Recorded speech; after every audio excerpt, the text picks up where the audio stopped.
नमस्कार दोस्तों, मैं संतोष कुमार एक बार फिर से तथागत आईएएस एकेडमी में आपका स्वागत करता हूं। दोस्तों, आज हम साउथ अफ्रीका यानी दक्षिण अफ्रीका के देश नामीबिया पर चर्चा करेंगे। नामीबिया इस समय सूखा से पीड़ित है, यानी वहां पर सूखाग्रस्त क्षेत्र की जो संख्या है वो बढ़ती जा रही है और देश ने खुद को राष्ट्रीय आपदा के तहत घोषित किया हुआ है। तो आज का जो हमारा विषय है वो नामीबिया पर आधारित है। आखिर नामीबिया में ये हालात इतने बद से बदतर हुए कैसे?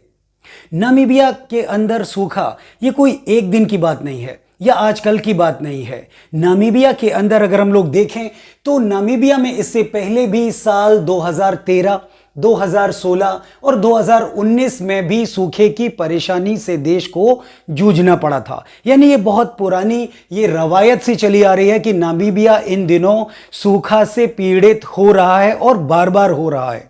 अब यहां पर देखने की बारी है कि आखिर ये सब हो क्यों रहा है। तो हम ये देख रहे हैं कि वहां बारिश की कमी है। अगर बारिश होती है तो इतनी होती है कि बाढ़ आ जाती है, यानी कि अन्न के जो भंडार हैं वो खराब हो जाते हैं या खेती की जो भूमि है वो बर्बाद हो जाती है और जमीन में भी नमी की कमी है। तो लिहाजा वहां पर हम लोग देखते हैं कि नामीबिया जो है वो ऐसा एक दुनिया का इकलौता ऐसा देश बन गया है जो आज बुरी तरह से सूखाग्रस्त है और सूखे की चपेट में है।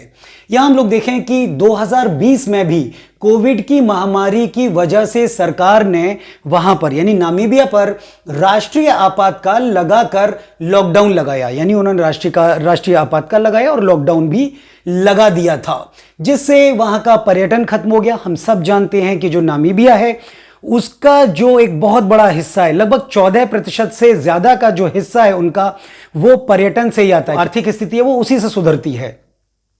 14 से अब उसने छलांग मारी है 28% तक, यानी कि अब उनका जो व्यवसाय था यानी जो व्यापार था या उनकी जो आर्थिक स्थिति थी वो पूरी तरीके से उसी जो जंगल की जो प्रजातियां थी, जंगल की जो लाइन सफारी थी या जंगलों की जंगल सफारियां थी उनके ऊपर बेस था। लेकिन जैसे ही वहां पर कोविड का आपातकाल लागू हुआ, कोविड का लॉकडाउन वहां लागू हुआ, तो वैसे ही हम देखते हैं कि बड़े पैमाने पर लोगों को नौकरी से निकाला गया, लोग जॉबलेस हो गए और जब ये बेरोजगार हुए तो लौट करके ये अपने गांव में आ गए और गांव में आने के बाद इन लोगों ने बड़े पैमाने पर अपनी जीविका चलाने के लिए जानवरों का शिकार करना शुरू कर दिया, क्योंकि उनके पास कोई खाना नहीं था, उनके पास किसी तरीके का रोजगार नहीं था, उनके पास किसी भी तरीके की आजीविका को चलाने के लिए कोई सुचारू या प्रचुर साधन नहीं था। लिहाजा वो गांव में आकर के शिकार करके ही अपने घर के लोगों का पेट भर रहे थे। यानी कि ये जो आपदा है ये कोई नई नहीं है, ये पुरानी है। यानी 2013 में, 2016 में, 2019 में और फिर 2020 में कोरोना के टाइम पर भी वहां पर ऐसे ही हालात बने थे। नामीबिया विश्व का इकलौता ऐसा देश और है जहां पर विश्व की सबसे ज्यादा जानवरों की जो नस्लें हैं, जो वैराइटीज हैं, जो वहां की संख्या है वो सबसे ज्यादा है। यानी नामीबिया विश्व में जंगली जानवरों वाला पहला ऐसा देश है जहां पर ये जानवर प्रचुर मात्रा में स्वच्छंद रूप से, प्राकृतिक रूप से रहते हैं। तो यहां हम लोग देखते हैं कि आखिर इन सब चीजों की वजह से भी वहां पर बहुत ज्यादा परेशानियां आई और सबसे ज्यादा परेशानियां उन लोगों को आई जो ग्रामीण परिवेश से जुड़े थे, जिनका निवास, जिनका जो रहन सहन या जिनका जो सामाजिक स्तर ग्रामीण था, उन लोगों को सबसे ज्यादा परेशानियों का सामना करना पड़ा था। वहीं हम लोग देखते हैं कि बारिश की कमी और औसत से ऊपर जा चुके तापमान, यानी बारिश की तो कमी है ही है और औसत से ऊपर जा चुके तापमान ने जो वहां की मिट्टी है, जो वहां की सॉइल है, उसकी नमी छीन ली। तो जब नमी छीन ली तो हुआ क्या कि घास और जो जंगली जो वनस्पतियां थी उन्होंने उगना बंद कर दिया। यानी कि जब वो वनस्पति नहीं उग रही है, वहां जो घास नहीं उग रही है, जिन पेड़ पत्तों को, जिन पौधों को खाकर के जो हमारे हर्बीवोरस हैं या शाकाहारी जो जीव हैं वो धीरे धीरे करके दम तोड़ने लगे। जब वो दम तोड़ने लगे तो उनके ऊपर निर्भर रहने वाले जो मांसाहारी, जो कार्निवोरस जानवर हैं वो फिर परेशान होने लगे और वो खाने की तलाश में अब वो जंगल को छोड़ के इंसानी बस्तियों की ओर जाने लगे। क्योंकि उनको तो मांस चाहिए। अब जब उनको जानवर नहीं मिलेंगे, जो शाकाहारी जानवर हैं, जब वो उनको नहीं मिल पा रहे थे, तो वो जानवरों की जगह जब शिकार की जब उनको जरूरत पड़ रही थी तो वो इंसानी बस्तियों में जा रहे थे और वहां पर वो इंसानों पर हमला कर रहे थे। इंसान अपनी जान बचाने के लिए जानवरों को मार रहा था, इंसान अपना पेट भरने के लिए जानवरों को मार रहा था, इंसान अपनी हर जरूरत को पूरा करने के लिए जानवरों के ऊपर इन सालों में, इन वर्षों में निर्भर होकर के रह गया था। लिहाजा नामीबिया के अंदर ये द्वंद्व, ये जो युद्ध था, जो जानवर और इंसानों के बीच था, ये और ज्यादा निरंतर बढ़ता गया। ये लड़ाई अभी इसी समय की अगर हम बात करें तो 2013 से लेके 23 अगर हम देखें तो 10 वर्ष हो गए, 24 देखें तो 11वां वर्ष है ये। लेकिन वहां की जो हालात है, वहां की जो स्थिति है, वो बदस्तूर वैसी की वैसी है, उसमें कोई सुधार नहीं हुआ है और सुधार की अभी फौरी कोई गुंजाइश नजर भी नहीं आ रही है। आखिर इसकी जो मूल वजह है वो यही है कि वहां के जो खाद्य स्रोत हैं, यानी कि जो भोजन प्रदान करने वाले स्रोत हैं, वो लगभग खत्म हो चुके हैं। सूखे का आलम यह है कि देश का लगभग 84%, 84% जो खाद्य भंडार है वो अब खत्म हो चुका है। अब कल्पना कर सकते हैं कि 84% खत्म हो चुका है। अब नाम मात्र के ही कुछ स्रोत बचे हैं। ये 84% भी सरकारी आंकड़े हैं। हम देखें तो वास्तविक हकीकत कुछ और हो सकती है, कुछ और भयावह हो सकती है, विकराल हो सकती है। तो इस तरीके से जब वहां पर खाद्य भंडार खत्म हो चुके, मक्के की जो फसलें थी, मैंने बताया कि नमी कम, तो कम नमी की वजह से मक्के की जो फसलें थी वो सूख गई, ज्वार बाजरा जो था वो सूख गया और पशुधन भी मारा जा चुका, क्योंकि हरा चारा नहीं है तो पशुधन खत्म होगा, मर जाएगा। उसी तरीके से हम यहां देखें कि भोजन के स्टॉक की कमी हुई और कमी की वजह से कीमतें बढ़ी। हम सब जानते हैं कि इकोनॉमिक्स का फंडा है कि जब डिमांड बढ़ती है तो प्राइस भी राइज कर जाता है, प्राइस भी बढ़ जाता है। तो बिल्कुल वही हो रहा है कि स्टॉक की कमी से कीमतें बढ़ी और कीमतें बढ़ने से गरीबों को भोजन मिलना मुश्किल हो गया। जो गरीब लोग थे उनको खाना मिलना बहुत मुश्किल हो गया। अब मरता क्या ना करता, डेफिनेटली कि वो जंगली जानवरों का शिकार करेगा। ये तो होना ही था और ये हो भी रहा था। 5 साल से कम उम्र के बच्चे, जो 5 साल से कम उम्र के बच्चे, इन्फेंट टू जो हमारे चिल्ड्रंस हैं उनकी बात कर रहा हूं मैं, 5 साल से कम उम्र के बच्चे कुपोषण का शिकार, लैक ऑफ जो न्यूट्रिशन है उनकी बातें मैं कर रहा हूं कि लैक ऑफ न्यूट्रिशन की जो बातें हैं यहां पर वो शिकार हैं उसके, जबकि कई बच्चे अपनी जान गंवा चुके थे। बहुत सारे सोशल मीडिया पे पिक्स देखे होंगे कि एक छोटा सा बच्चा है, वो बुरी तरीके से सर झुकाए भूखा प्यासा जमीन पे बैठा हुआ है और गिद्ध उसे नोचने के लिए तैयार हैं। बहुत विभीषिकापूर्ण ये दृश्य थे एक तरीके से अगर आप देखें तो। वहां जो देखते हैं कि बहुत सारे बच्चे जान गंवा चुके थे सूखे की वजह से। महिलाओं और किशोरियों की जो असुरक्षा है वो भी बढ़ गई। जो सक्षम लोग हैं, जिनके पास पैसा है, वो लड़कियां खरीद रहे हैं। लड़कियां दे दो, पैसे ले लो, जरूरत का सामान ले लो, जो भी चीजें वो हमसे ले लो, पर लड़कियां दे दो। कई जगहों पर उनकी इज्जत पर बनाई, कई जगहों पर उनकी जान पर बनाई। तो लिहाजा ये सब हो ही रहा था, लेकिन बावजूद इसके जो वहां महिलाएं हैं, किशोरियां हैं, उनकी असुरक्षा भी बढ़ गई। बेतहाशा ये तरीके से बढ़ती जा रही है।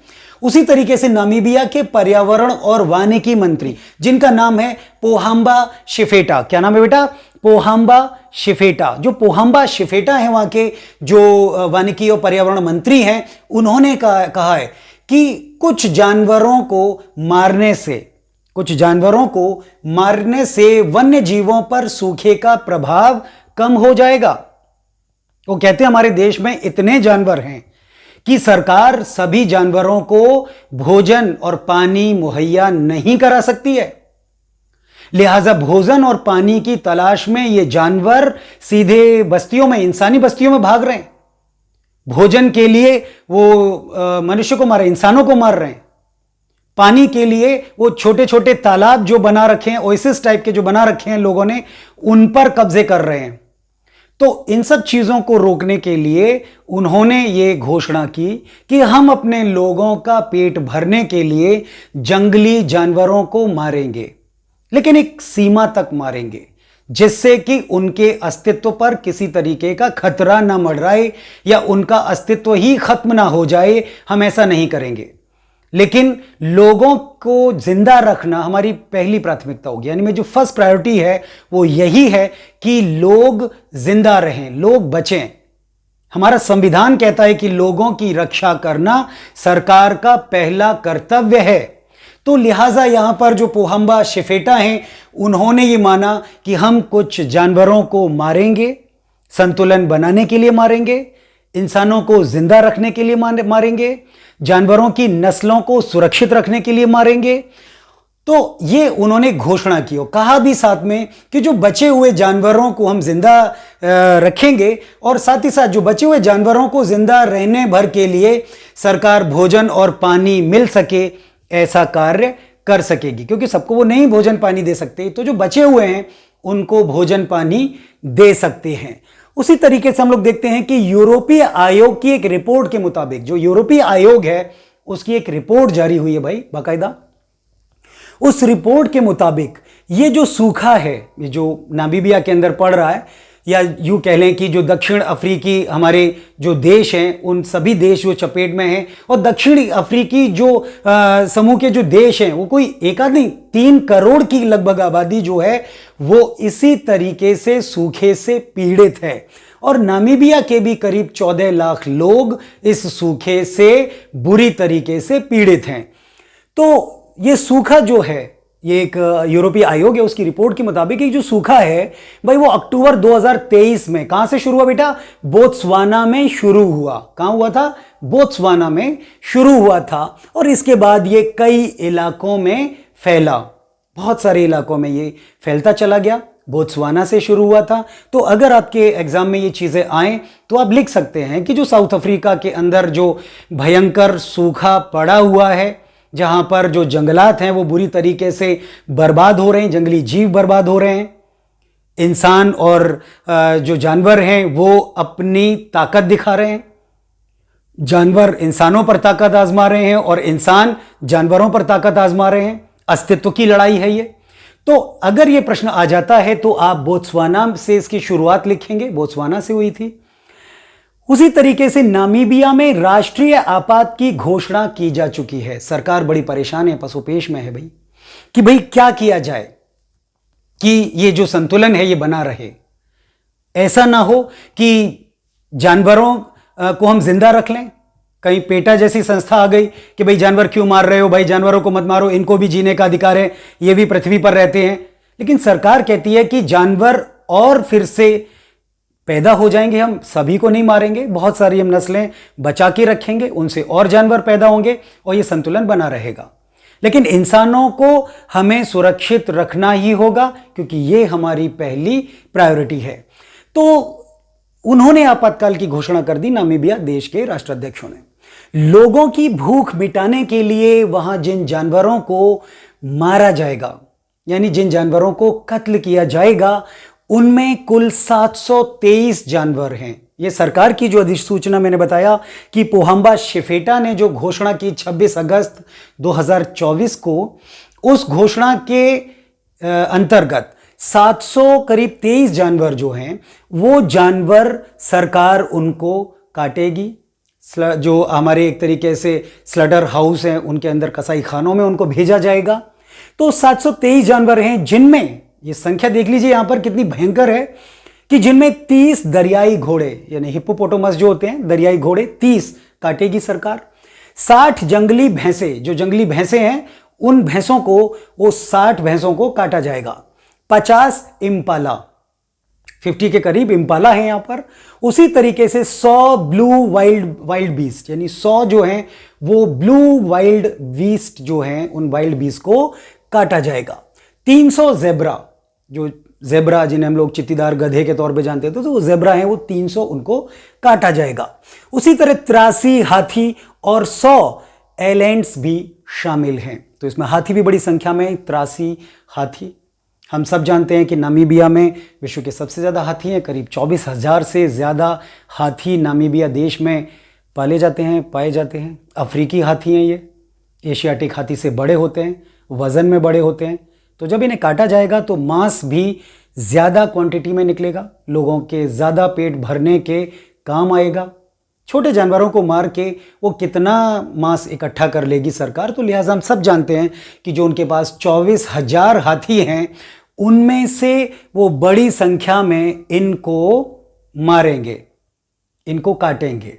ये तो बस घोषणा है, ये तो बस मान लीजिए कि ठहरे हुए तालाब में एक कंकड़ फेंकने जैसा है कि 723 का नाम दे दिया है उन्होंने, एक कंकड़ फेंक दिया है कि अब देखें कि पेटा क्या करेगा या फिर विश्व संगठन क्या करेंगे या वर्ल्ड वाइड जो आपका संगठन है वो क्या करेगा। ये धीरे धीरे करके वो सिर्फ लोगों के विरोध को महसूस करना चाह रही है सरकार कि आखिर वो क्या करते हैं। अगर दुनिया ज्यादा विरोध करेगी तो शायद वो कुछ और एक्शन लेंगे, लेकिन अगर किसी ने विरोध नहीं किया तो 723 की आड़ में वो 7,000 से भी ज्यादा जानवरों को काटने की योजना बना रहे हैं भाई। तो आप यहां देखिए कि इतनी बड़ी संख्या में यहां पर जानवरों को काटा जाएगा। और ये जो घोषणा की गई है 26 अगस्त को, उस 26 अगस्त की घोषणा से पहले करीब 150 से ज्यादा जानवरों को तो सरकार पहले ही मरवा चुकी है। ये तो सरकार के आंकड़े हैं। और जो जंगलों में रहने वाली आदिवासी जातियां हैं, जनजातीय जो कबीले हैं, वो तो रोजाना यही सब कर रहे हैं, जंगली सुअरों को मार रहे हैं, है ना, और बड़े पैमाने पर बड़े बड़े जानवरों को मार रहे हैं। वो उनका तो कोई डेटा ही नहीं, वो तो जंगलों में ही रहते हैं। कोई सरकारी कर्मचारी नहीं जा रहा है, कोई वहां फॉरेस्ट ऑफिसर नहीं जा रहा है गणना करने के लिए, गिनने के लिए या उनकी संख्या का हवाला जुटाने के लिए, वो नहीं जा रहे हैं। तो जो आदिवासी हैं, जो जंगल में ही रह रहे हैं, वो तो इनका शिकार बड़े पैमाने पर कर ही रहे हैं। लेकिन सरकार भी ये मानकर चल रही है कि हमने जो घोषणा की है उससे पहले 150 से ज्यादा जानवर मारे जा चुके हैं, काटे जा चुके हैं। और इनके काटने से, इनकी लाशों से लगभग 63 टन मांस निकला है। कितना निकला है? 63 टन मांस निकला है। दरअसल नामीबिया अपने लोगों को मांस उपलब्ध करवाने के लिए ही ऐसा कर रहा है। तो नामीबिया की अगर हम बात करें तो वो सिर्फ और सिर्फ लोगों की भूख मिटाने के लिए ही इन जानवरों को मारने जा रहा है। उसी तरीके से क्योंकि वह सदी के सबसे खराब सूखे की अवस्था से जूझ रहा है, यानी कि जो सदी है उस सदी का जो सबसे भयानक सूखा है वो साउथ अफ्रीका का जो क्षेत्र है, साउथ अफ्रीकी समूह के जो देश हैं, उन देशों पर देखने को मिल रहा है। तो यहां हम देखें कि नामीबिया की जो सरकार है कुछ जंगली जानवरों को इसलिए भी मारना चाह रही है कि सूखे की वजह से भूखे प्यासे जानवर इंसानी बस्तियों में घुसेंगे और उन्हें नुकसान पहुंचाएंगे। 24,000 हाथी सबसे बड़ी मुसीबतें खड़ी कर रहे हैं, क्योंकि हाथी हम सब जानते हैं सूखे से पीड़ित देश है, लोगों के पीने के लिए पानी नहीं है। एक हाथी का बच्चा अकेला 300 लीटर पानी पी जाता है। तो जब एक अकेला हाथी का बच्चा 300 लीटर पानी पी जाता है तो 24,000 हाथी, जो सरकारी डेटा कह रहा है उसके हिसाब से 24,000 हाथी हैं। तो आप अंदाजा लगा लीजिए कि सरकार पहले बच्चों को, इंसानों को 2-2 लोटे घर भर के, 2-2 गिलास भर के पानी उनको पिलाएंगे कि 300 लीटर जानवरों को पिलाएंगे। सरकार के सामने ये विषम स्थिति पैदा हो गई है कि भूखे प्यासे ये जो हाथी हैं ये सबसे ज्यादा नुकसान पहुंचा रहे हैं, इंसानी बस्तियों को नुकसान पहुंचा रहे हैं। जानवरों के मांस से नामीबिया सूखे से पीड़ित अपने 14 लाख लोगों को भोजन देगा। इन जानवरों को मारने से वो लगभग 14 लाख अपने जो निवासी हैं उन नागरिकों को भोजन देने जा रहा है। जबकि दक्षिण अफ्रीकी देशों के करीब 3 करोड़ लोग, जो दक्षिण अफ्रीकी देश हैं उनके करीब 3 करोड़ लोग इस सूखे की चपेट में हैं, इस भूखमरी की चपेट में हैं और इस अकाल की चपेट के अंदर हैं वो। यानी कि वो दिन रात यही दुआ कर रहे हैं कि भगवान कैसे भी करके हालात सुधरें, क्योंकि जंगली जानवर ही उनके देश की आर्थिक स्थिति की रीढ़ हैं। अगर ये रीढ़ ही खत्म हो जाएगी तो फिर आने वाले समय में वो सफारियां कैसे चलेंगी, वो जंगली जो वहाँ का जो जंगल का जो फिनोमेना है, जो जंगल का जो वातावरण है, वो कैसे बना रहेगा। तो जब ये सफारी ही खत्म हो जाएंगी, जानवर ही खत्म हो जाएंगे, तो हम सब जानते हैं कि नामीबिया का जो 24% का जो उछाल आया है इस पर्यटन व्यवसाय में, तो बेकार हो जाएगा, ध्वस्त हो जाएगा। तो आने वाला जो वक्त है नामीबिया के लिए बहुत ही चैलेंजिंग है, बहुत ही चुनौतीपूर्ण है। तो यहां लोगों को भोजन देने के लिए दक्षिण अफ्रीकी देश के जो 3 करोड़ लोग हैं वो इस विभीषिका को झेल रहे हैं और 14 लाख लोगों को नामीबिया ये जानवरों को मार करके भोजन कराएगा। सरकार का मानना है कि अपने नागरिकों के जीवन को सुरक्षित रखना, सरकार इन द सेंस जिसने घोषणा की है पोहाम्बा शिफेटा ने, उन्होंने बाकायदा एक घोषणा की है और उस घोषणा के मुताबिक कहा है कि अपने नागरिकों के जीवन को सुरक्षित रखना हमारी पहली वरीयता है, प्राथमिकता है।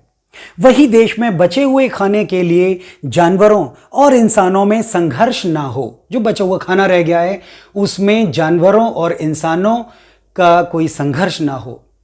इंसानों के लिए खाना क्या है? जंगली जानवर, और जंगली जानवरों के लिए अब क्या रह गया खाना? इंसानों को खाना। तो ये संघर्ष को रोकने के लिए, संघर्ष ना हो इसके लिए भी यह कदम एहतियातन हम उठाने जा रहे हैं।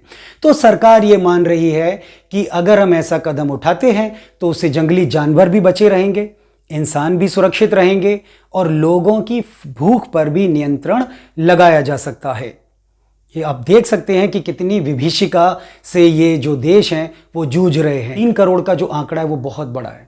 हालांकि नामीबिया की सरकार ने विश्व नेताओं से ये उन्होंने इल्तिजा की है, रिक्वेस्ट की है कि प्लीज़ हमारी मदद कीजिए, अन्न से, पैसे से, जो भी संसाधन जुटा सकते हैं उनसे। लेकिन वो इन घोषणाओं के और इन अपील के मद्देनज़र जो भी है उसके बहकावे में नहीं रहना चाहते। वो अपने भी कुछ कदम उठाना चाहते हैं। उन्होंने अपील कर दी है, उन्होंने घोषणा कर दी है कि आप हमारी मदद कीजिए, हमें खाना दीजिए, हम लोग सूखाग्रस्त हैं। लेकिन वो इस अपील के बावजूद भी उन देशों के ऊपर निर्भर नहीं हैं।